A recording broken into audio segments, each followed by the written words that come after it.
आप दादी माँ को लेकर आइए, मैं भाभी को इन्फॉर्म करती हूँ। जी।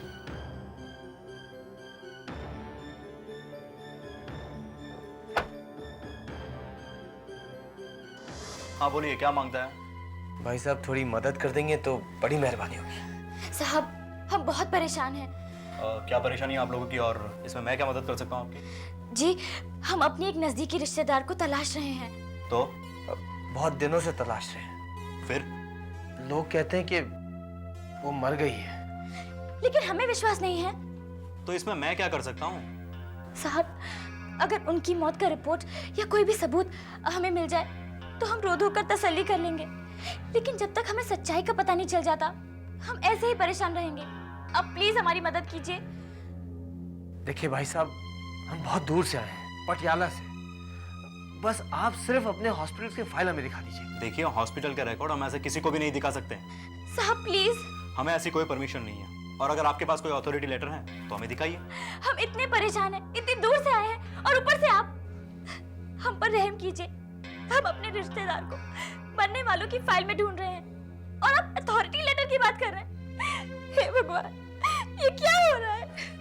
मत रो, प्लीज इस तरह मत रो। इस तरह रोना अच्छी बात नहीं है। मैं भाई साहब से वापस रिक्वेस्ट करता हूँ, भाई साहब प्लीज कुछ कीजिए ना। ठीक है, आप लोग एक काम कीजिए, थोड़ी देर के लिए यहाँ रुकिए। मैं कोशिश करता हूँ बॉस से बात करने की। अगर उन्होंने परमिशन दे दी तो समझ लीजिए कि आपका काम हो जाएगा। आप लोग यहीं रुकिए, मैं भी आता हूँ। Thank you sir, thank you very much.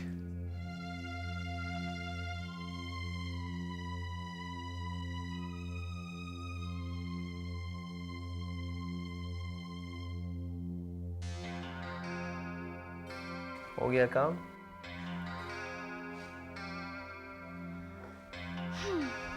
भाभी, भाभी कहाँ हैं आप? भाभी, भाभी। अरे भाभी और मुन्ना तो घर पर ही नहीं है, पता नहीं कहाँ चले गए दोनों। अरे ये तो बड़ी हैरत की बात है। ऐसी बीमारी की हालत में वो कहाँ जा सकती है? इस तरह घर खुला छोड़कर और बिना हमें बताए कहाँ गई होंगी वो? जबकि मैंने उन्हें फोन पर बताया भी था कि कुछ देर बाद हम लोग यहाँ पहुंच रहे हैं। तो फिर कहाँ जा सकती है? और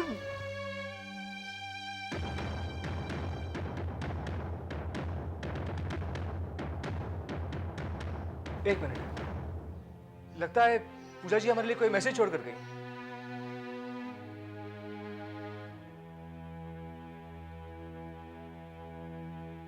आई एम सॉरी, मेरी तबीयत ज्यादा खराब हो रही थी, इसीलिए मुझे जल्दबाजी में डॉक्टर के पास जाना पड़ा। मैं आप लोगों का इंतजार ना कर सकी। मुझे दवाइयां लेना ज्यादा जरूरी लग रहा था, क्योंकि कल सुबह हमें फिर से सफर करना है। आपका फोन ट्राई किया था, बात ना हो सकी। मैं दोबारा फोन ट्राई करूंगी। दादी माँ से मेरी तरफ से माफी मांग लीजिएगा, मैं उनसे ना मिल सकी। इस बात का मुझे बेहद अफसोस है। पूजा।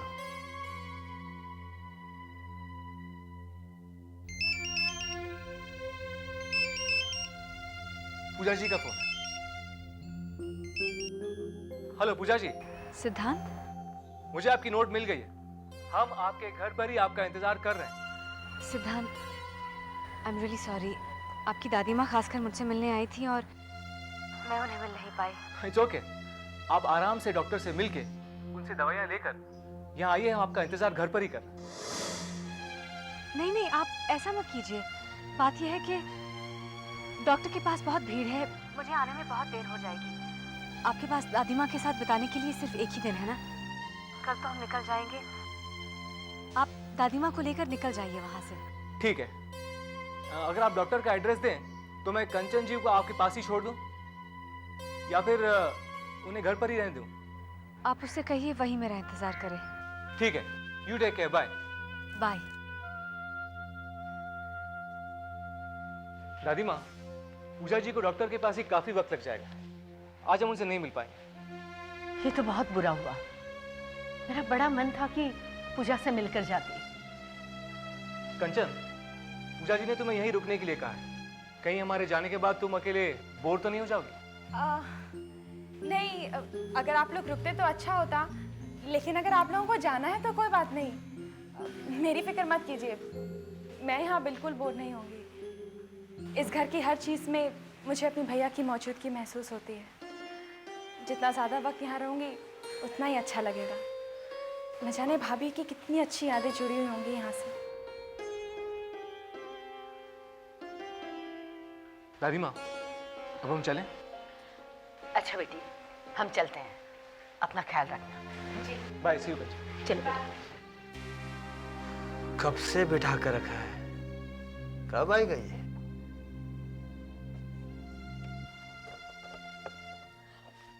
वरुण, वरुण, यहाँ तो 2003 के डेथ सर्टिफिकेट की फाइल है, और वो भी अल्फाबेटिकल ऑर्डर में। सीट जल्दी देखो, जल्दी देखो। वरुण, मिल गई फाइल।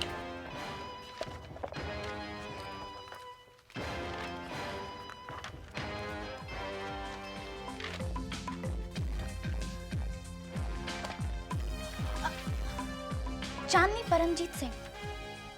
चांदनी? ये तो चांदनी का डेथ सर्टिफिकेट है। इसका मतलब है ऑफिशियल रिकॉर्ड में चांदनी मर चुकी है। और ये देखो, यहाँ लिखा है कि चांदनी की बॉडी पूजा ने क्लेम की।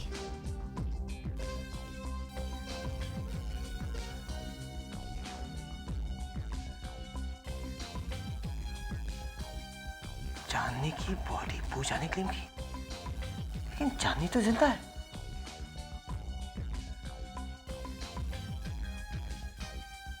ये पूजा कहाँ गई है?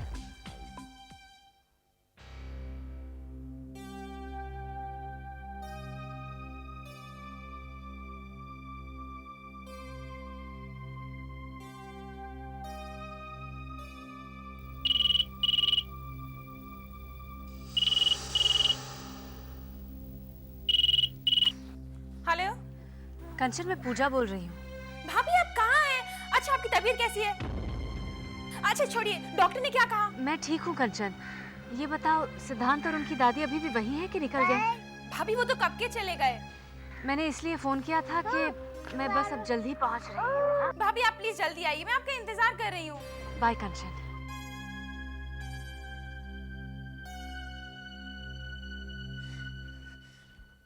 ये माजरा क्या है? वरुण, तुम्हारी समझ में कुछ आ रहा है? कुछ आ रहा है निशा मुझे। जैसे कि?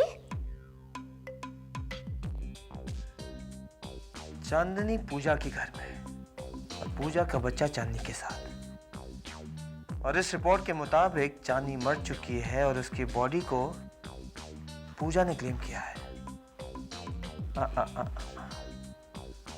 मैं कहता हूं पूजा मर चुकी है और चांदनी ने पूजा का नाम लेकर पूजा की बॉडी को चांदनी कहकर क्लेम किया है। Got it. पहचान बदलकर।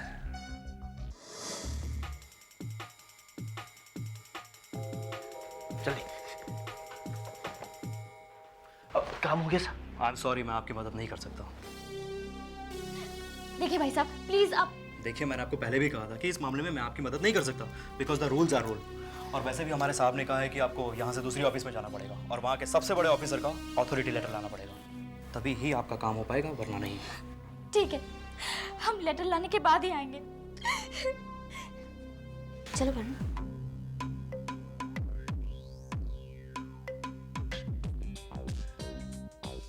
अब मेरी बात समझ में आई? I am totally confused. मेरी तो समझ में नहीं आ रहा कि हुआ क्या। अरे एक्सीडेंट में चांदनी की नहीं पूजा की मौत हुई है, और हम समझ रहे हैं कि चांदनी की मौत हुई है। इस बात का फायदा उठाकर चांदनी ने पूजा की लाश को अपना नाम दे दिया और खुद पूजा का नाम अपना लिया। अब चांदनी ने अपनी पहचान, अपना नाम, सब कुछ बदलकर पूजा का नाम, पूजा की पहचान, यहाँ तक कि उसके बच्चे को अपनाकर उसके घर में रह रही है। ओह यस, तुम बिल्कुल ठीक कह रहे हो। चांदनी हमारे साथ कोई बड़ा खेल खेल रही है। चांदनी ने तो इस गेम की शुरुआत की है। अब इस इंटरेस्टिंग गेम को एक नया इंटरेस्टिंग मोड़ देकर इसे खत्म भी हम ही करेंगे। डैडा, क्या सोच रहे हो? अरे ज्यादा सोचने से चेहरे पे झुर्रियां आ जाती हैं। आप पहले ही बुढ़े और बुढ़े लगने लगोगे। डैडा, इसलिए तू अपने दिमाग को सोचने की जहमत नहीं देता। तू रह सारी जिंदगी जवान और मुझे सोच सोच के बुढ़ा होने दे। डैडा, पर मुझे भी बताओ ना आप क्या सोच रहे हैं। मेरी तरह ये सोच के तू परेशान क्यों नहीं है कि हालात हमारे बस में नहीं है, चीजें हमारे हाथ से फिसलती चली जा रही हैं और वो सिद्धांत दिन ब दिन दीवान साहब का चहेता बनता जा रहा है। आपको क्या पता डैड, इसी फिक्र में आजकल रात भर मुझे नींद नहीं आती है। इसलिए दिन भर सोता रहता है ना, वो भी जागते हुए। नींद तो मेरी हराम कर दी है सिद्धांत ने। दीवान साहब को उसके खिलाफ भड़का भी नहीं सकता। बेटा बेटा, हमारे पास वक्त बहुत कम है। इससे पहले कि हम हार जाएं, हमें कुछ करना होगा, कुछ करना होगा। डैडा, आप हर वक्त कहते रहते हो कुछ करना होगा, कुछ करना होगा, कभी कुछ करते तो हो नहीं। मुझे अपने ख्वाबों का दायरा फैलाना होगा। किसी तरह अगर इस बेवकूफ की शादी कंचन से करवाने में कामयाब हो जाऊं तो दीवान साहब की तमाम जायदाद पर कब्जा कर सकता हूं। डैडा, आप मन ही मन बुदबुदाते हो, मुझे गालियां क्यों दे रहे हो? जो बोलना है खुलकर बोलो ना। मैं गालियां तुम्हें नहीं दे रहा मेरे खोटे सिक्के। मैं ये सोच रहा हूं कि इस खोटे सिक्के को चलाऊं कैसे। बेटा, तुम कंचन से प्यार करते हो ना? डैडा, मैं आपकी कसम खा के कहता हूँ, मैं कंचन को लेकर बहुत इमोशनल हूँ। मैंने आपको भी कभी उतना नहीं चाहा जितना कंचन को चाहता हूँ। मैं आपके बगैर रह सकता हूँ लेकिन कंचन के बगैर नहीं। डैडा, मैं उसके लिए अपनी जान भी दे सकता हूँ। मेरे पुत्र, मेरे बेटे, तेरे को उसके लिए जान देने की जरूरत नहीं है। सिर्फ मेरी बातों पर थोड़ा सा ध्यान दे, अपने आप को थोड़ा सा स्मार्ट बना ताकि कंचन तुझ पर ध्यान दे, तुम्हारी तरफ अट्रैक्ट हो। बेटा, ये ना हो कि दीवान साहब उसकी शादी किसी और से कर दें और हमारी जिंदगी की उम्मीदों का दिया हमेशा के लिए बुझ जाए। नहीं डैडा, मैं ऐसा नहीं होने दूंगा। मैं ऐसा हरगिज नहीं होने दूंगा। आप फिक्र मत करो, मैं हूं ना डैडा। बेटा, इसी बात का तो दुख है कि तू है तो इसलिए सबको ये करना पड़ रहा है मुझे। तू एक काम कर, तू कंचन पे ध्यान दे, मैं बुआ जी पे ध्यान देता हूं। पूजा के यहाँ आने के बाद बुआ जी अपने आप को इनसिक्योर महसूस कर रही हैं। उनकी वोट तो हासिल करूं, हो जाएगा। नमस्ते। बेचारी चांदनी, हमसे उसका पीछा कभी नहीं छूट सकता, मरकर भी नहीं। उसने दुनिया की नजरों में धूल झोंक दी, लेकिन हमारी नजर से वो बच नहीं पाई। कई रिश्ते आसानी से खत्म नहीं होते। शायद हमारा और चांदनी का रिश्ता भी कुछ ऐसा ही है। अब हमारा अगला मूव क्या होना चाहिए वरुण? हमारा अगला मूव चांदनी के ऊपर डिपेंड करता है निशा। अरे कहीं वो मुंबई छोड़कर चंदनपुर में तो नहीं बस गई है, ताकि वो अपनी नई पहचान के साथ बिना किसी खतरे जी सके? अगर ऐसा है तो चांदनी चंदनपुर वापस जरूर जाएगी। अब वो जो भी करे, जहां भी जाए, हम उसका साए की तरह पीछा करेंगे, ताकि वो हमेशा हमारी नजरों के सामने रहे।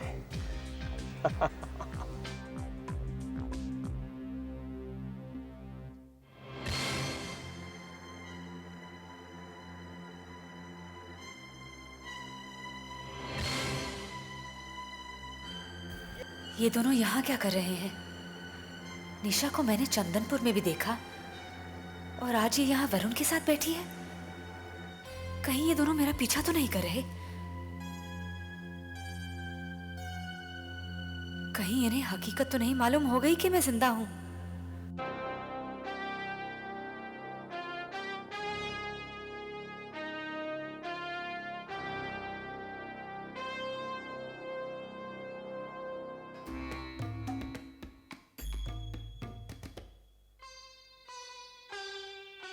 नमस्ते।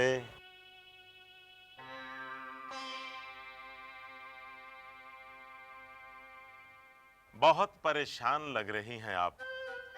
दीवान साहब की सेहत को लेकर चिंतित हैं। उन्हीं की चिंता मुझे यहाँ खींच कर लाई। आप कैसे दीवान साहब? वैसे ही है, आराम कर रहे हैं। भगवान करे दीवान साहब बहुत जल्दी ठीक हो जाएं। बुआ जी, जब भी मैं दीवान साहब को बीमार देखता हूँ ना, आप भी बिल्कुल बीमार सी लगने लगती हैं। उनके लिए, इस घर के लिए क्या नहीं किया आपने? मैं बैठ सकता हूँ? बैठिए। मुझे तो भैया की सेहत की बहुत फिक्र हो रही है। वो तो ठीक है बुआ जी, लेकिन छोटा मुंह और बड़ी बात। वो क्या है कि आपको थोड़ी बहुत फिक्र अपनी भी करनी चाहिए, अपने भविष्य के बारे में सोचना चाहिए। इंसान को एक हद तक परोपकारी होना चाहिए आपकी तरह। अगर थोड़ा बहुत खर्चे का आप फिक्र कर लें तो इसमें कोई हर्जा तो नहीं है ना। अपने स्वार्थ के बारे में तो नहीं सोचा आज तक मैंने। यही तो बुरी बात है। आप देखिए ना, इस घर में दीवान साहब सिर्फ बहू रानी की सुनते हैं। जो बहू रानी कहती है वो ही करते हैं। पता नहीं बहू रानी ने क्या जादू कर दिया है उन पर। आपने इस घर के लिए क्या नहीं किया? मान सम्मान इज्जत सब कुछ किया, और आज आके बहू रानी इस घर में हुक्म चलाए, ये तो आपकी इज्जत वाली बात नहीं हुई ना। मैं तो कुछ कर ही नहीं सकती। मेरा तो इस घर में अब बस ही नहीं चलता। मेरी कौन सुनेगा यहाँ? बुआ जी एक बात कहूं, आपको इतनी जल्दी हार नहीं माननी चाहिए। आपको अपने हक के लिए लड़ना चाहिए, अपने मान सम्मान की रक्षा करनी चाहिए। वो क्या है कि अगर आप अपने मान सम्मान की रक्षा करने के लिए तैयार हैं तो मैं भी आपकी मदद करने के लिए तैयार हूं। इसमें एक बात है कि अगर आपको मुझ पर विश्वास हो तो मैं कुछ भी करने के लिए तैयार हूँ। बस किसी तरह से भैया को ये एहसास हो जाए कि वो उस पर गलत भरोसा कर रहे हैं। उन्हें अपना सब कुछ उसके हाथ में नहीं सौंपना चाहिए। यही तो मैं कह रहा हूं। बुआ जी, मेरी एक बात गौर से सुनिए। वो क्या है कि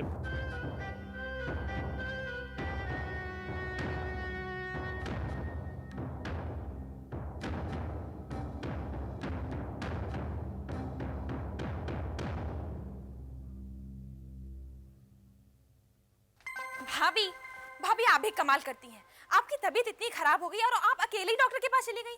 कम से कम आपको मुझे फोन करके बुला लेना चाहिए था ना। मैं चलती आपके साथ। अकेले अकेले जाने की क्या जरूरत थी आपको? एनीवे, अब आप मुझे ये बताइए आपकी तबीयत कैसी है? कोई और मौका होता तो मैं तुम्हें जरूर बुला लेती, लेकिन तुम सिद्धांत के साथ थी ना, और मैं चाहती हूँ कि तुम दोनों ज्यादा से ज्यादा वक्त एक दूसरे के साथ गुजारो। शायद तुम्हें ऐसा मौका चंदनपुर में भी ना मिले, इसलिए मैंने तुम्हें डिस्टर्ब नहीं किया। और वैसे भी मेरी तबीयत इतनी भी खराब नहीं थी। You know what, भाभी, इसीलिए मैं कहती हूँ you are the best। आपसे अच्छा कोई है ही नहीं। सच, आपको मेरी कितनी फिक्र है। अच्छा ये बताइए, अब आप कैसा महसूस कर रही हैं? मैं तो ठीक हूँ, आप बताइए आप कैसा महसूस कर रही हैं? सारा दिन सिद्धांत के साथ बिताने के बाद उसका घर देखकर, उसकी दादी माँ से मिलकर कैसा लग रहा है तुम्हें? भाभी सच कहूँ, मुझे बहुत अच्छा लगा। मुझे एक पल के लिए भी नहीं लगा कि मैं उस घर में मेहमान हूँ या मैं वहाँ पहली बार गई हूँ आज। और सिद्धांत की दादी माँ, वो तो इतनी अच्छी हैं। उनके दिल में सभी के लिए कितना प्यार है। एंड भाभी, you know what? सिद्धांत की दादी माँ ने मुझे सिद्धांत के लिए ऑलरेडी पसंद कर लिया है।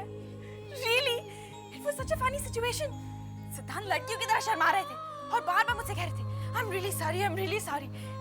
और सिद्धांत की दादी माँ बार-बार एक ही बात कह रही थी कि सिद्धांत की और मेरी जोड़ी कितनी अच्छी लगेगी। अच्छा, ये तो बहुत खुशी की बात है कंचन। तुम नहीं जानती, अगर सिद्धांत की दादी माँ ने तुम्हें पसंद कर लिया तो समझो तुम्हारा काम हो गया। सिद्धांत अपनी दादी माँ की बात कभी नहीं टालेगा। आंख बंद करके उनकी बात मान लेगा वो। भगवान करे ऐसा ही हो भाभी। आपसे किसने कह दिया कि सिद्धांत अपनी दादी माँ की कोई बात नहीं टालते?